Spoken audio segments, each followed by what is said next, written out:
Vous savez, moi je dis que la médecine moderne, ça a démarré vraiment à partir de la Seconde Guerre mondiale, parce que c'est là qu'on a vu l'évolution des antibiotiques, parce qu'avant, tout le monde se faisait traiter avec des plantes médicinales.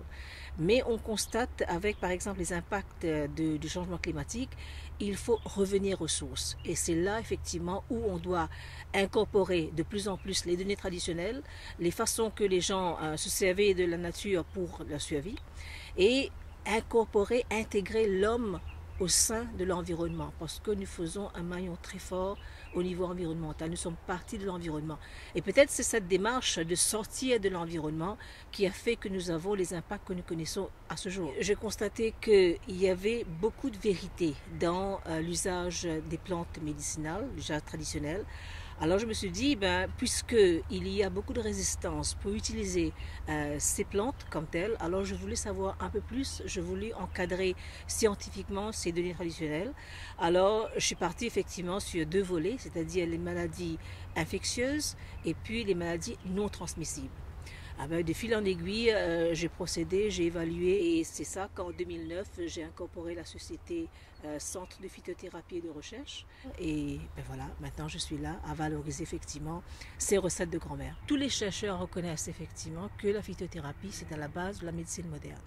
Alors décrédibilisé peut-être pour des besoins plus mercantiles, mais tout le monde reconnaît, tous les scientifiques, tous les chercheurs reconnaissent maintenant l'importance des tradipraticiens, l'importance de ces données traditionnelles. Vous savez, il y a effectivement un volet mysticisme.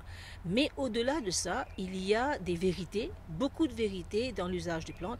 Pourquoi ça a été marginalisé? Là, on peut retrouver un peu des lobbies qui se mettent en place, qui ne veulent pas que cette médecine émerge.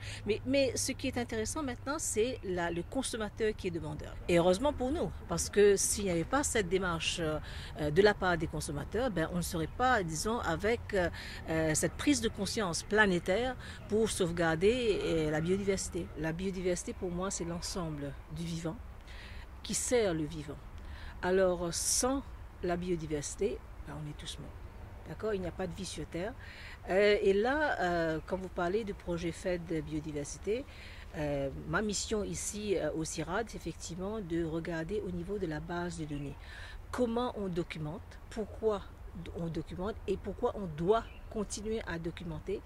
Parce que vous savez, si on regarde la diversité biologique végétale, disons au niveau nutritionnel, nous dépendons seulement d'environ d'une trentaine d'espèces de plantes.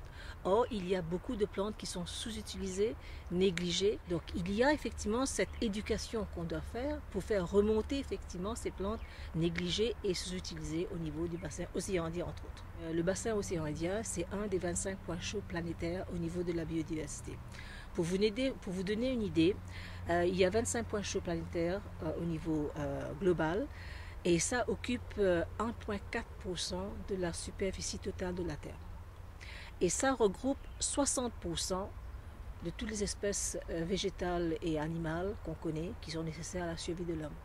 Donc ça vous donne une idée de l'importance de la région océan Indien. Maintenant, il faut aller plus loin au niveau de l'éducation de la jeunesse, des enfants, parce que c'est eux qui sont là, qu'il faut prendre la relève.